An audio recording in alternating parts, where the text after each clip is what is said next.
Ciao ragazzi, in questo tutorial risolviamo alcuni sistemi di disequazioni di primo grado applicando la procedura risolutiva esposta nel video precedente.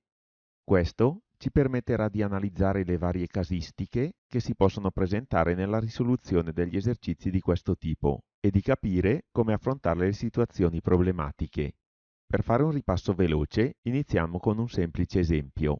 Un sistema di tre disequazioni che non presenta situazioni problematiche particolari.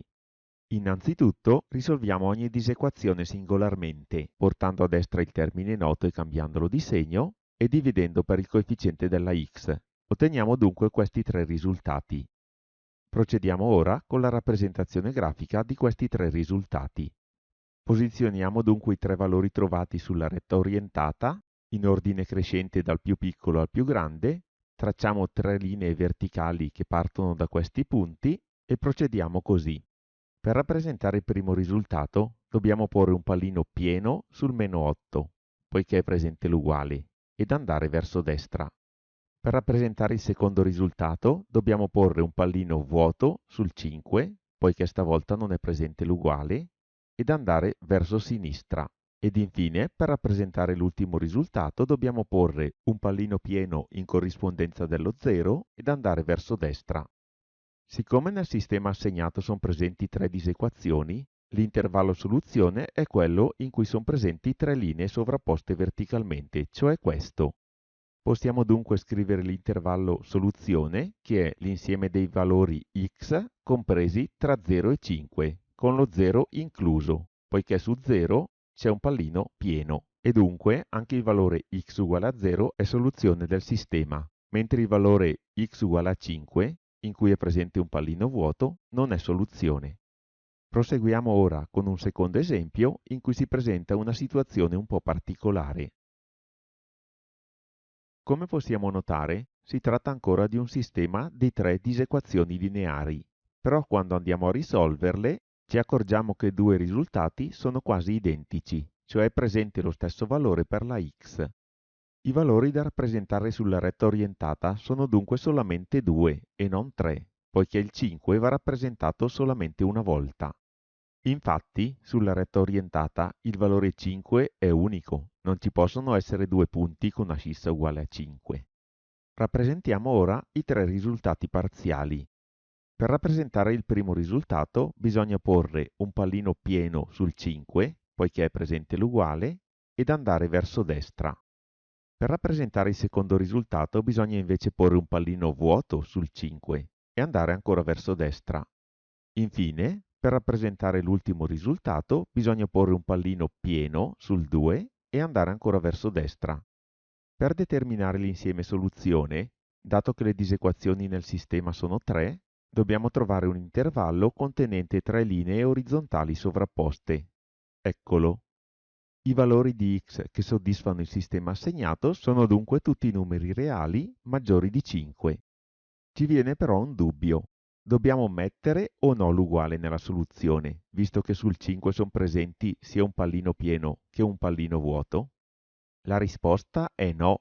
L'uguale non va messo, poiché la soluzione di un sistema deve verificare tutte e tre le disequazioni, mentre il valore x uguale a 5 non verifica la seconda disequazione, poiché per questa disequazione vanno bene i numeri maggiori di 5 e dunque non il 5. Per riepilogare quanto abbiamo visto di nuovo in questo esercizio, ho annotato qua in basso le due particolarità incontrate. Innanzitutto, quando troviamo lo stesso valore in due o più disequazioni, qualunque sia il simbolo di disuguaglianza, il valore trovato va riportato una sola volta sul grafico. Quando nel grafico ci sono due o più pallini sovrapposti verticalmente, se c'è anche un solo pallino vuoto, potrebbero essercene anche 10 pieni e uno vuoto, il valore corrispondente non è soluzione, cioè non bisogna mettere il simbolo uguale nel risultato. Praticamente, nei sistemi di disequazioni possiamo affermare che vince sempre il vuoto. Passiamo ora a un terzo esempio un po' particolare. Dobbiamo risolvere nuovamente un sistema di tre disequazioni lineari, però, dopo aver svolto i calcoli, ci troviamo nella situazione seguente. Nella seconda disequazione tutte le x si semplificano e ci troviamo nella forma finale 0x minore di 7. Dobbiamo dunque chiederci: 0 è minore di 7? La risposta è sì, dunque questa disequazione è verificata per ogni valore della variabile x. Dobbiamo ora rappresentare graficamente i tre risultati trovati. Mentre il risultato della prima e della terza sappiamo già rappresentarlo, il secondo risultato non è altro che una linea continua che va dalla sinistra alla destra del grafico, cioè tutti i valori di x sono validi. Per rappresentare la prima disequazione fissiamo un pallino pieno in corrispondenza del meno 4 e tracciamo una linea verso destra.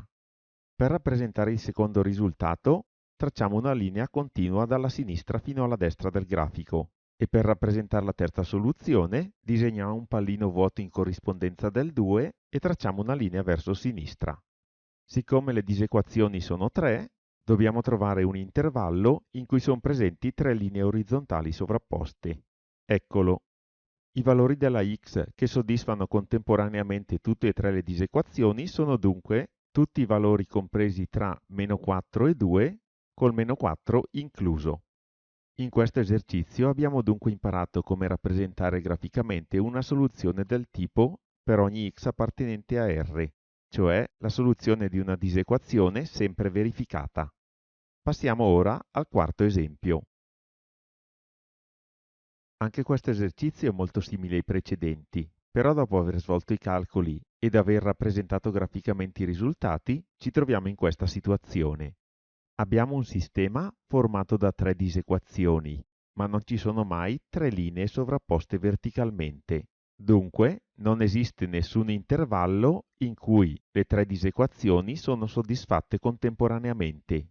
Il sistema è dunque impossibile e dunque non esiste alcun valore reale della x che soddisfi contemporaneamente le tre disequazioni.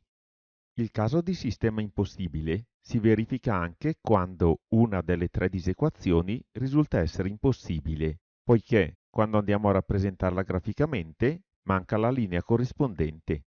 Dunque non ci potrà mai essere un numero di linee uguale al numero di disequazioni, poiché una linea manca a priori. Perciò, se dovessimo risolvere un sistema anche di 10 disequazioni e ci accorgessimo che una di queste è impossibile, tutto il sistema sarebbe impossibile ed è dunque inutile risolvere tutte le altre disequazioni, anzi potrebbe indurci in errore, poiché svolgendo tante disequazioni inutilmente è facile anche incorrere in errori di calcolo. Qui in basso ho riportato un esempio per mostrare quanto appena detto. Se dopo aver svolto tutti i calcoli una delle tre disequazioni è impossibile, anche la rappresentazione grafica è superflua. Tutto il sistema è impossibile. Se poi siamo così fortunati da trovare la prima disequazione impossibile, è inutile risolvere tutte le altre disequazioni, poiché il sistema è ovviamente impossibile. Vediamo ora un ultimo esempio in cui si presenta un caso molto particolare. Risolvendo questo sistema, dopo aver svolto tutti i calcoli ed aver rappresentato graficamente le tre soluzioni, ci troviamo in questa situazione. Non sono mai presenti tre righe orizzontali sovrapposte verticalmente, dunque sembrerebbe un sistema impossibile. Invece, se osserviamo più attentamente, ci accorgiamo che il valore 6 è soluzione del sistema, poiché ci sono presenti due pallini pieni e dunque il 6 verifica le prime due disequazioni, ed una linea continua. Dunque il 6 verifica tutte e tre le disequazioni ed è soluzione del nostro sistema. Questo è un caso molto raro, che però può capitare. Se però uno dei due pallini fosse vuoto, allora il sistema sarebbe davvero impossibile. Questo è uno dei rarissimi casi in cui la soluzione di un sistema di disequazioni è un valore unico, cioè la soluzione si presenta nella forma x uguale a un numero e non x maggiore o minore di un numero.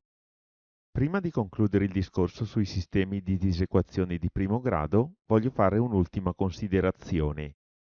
Tutto quanto è stato detto sia riguardo alle disequazioni che riguardo ai sistemi di disequazioni di primo grado resta valido anche quando in una disequazione oppure in un sistema di disequazioni di primo grado sono presenti disequazioni di grado superiore al primo, che però, dopo aver svolto i calcoli, sono riconducibili a disequazioni di primo grado. Nell'esempio qui in basso, infatti, dopo aver svolto i calcoli, tutte le x al quadrato si semplificano e ci troviamo a dover risolvere disequazioni di primo grado. Qui ho riportato i risultati e, dopo la rappresentazione grafica, si arriva al risultato finale x compreso tra 6 e 10, estremi inclusi. Con questo il discorso sui sistemi di disequazioni di primo grado è concluso. Nel prossimo video tutorial vedremo come si risolvono le disequazioni con prodotti in cui i fattori sono tutti di primo grado. Vi aspetto! Ciao!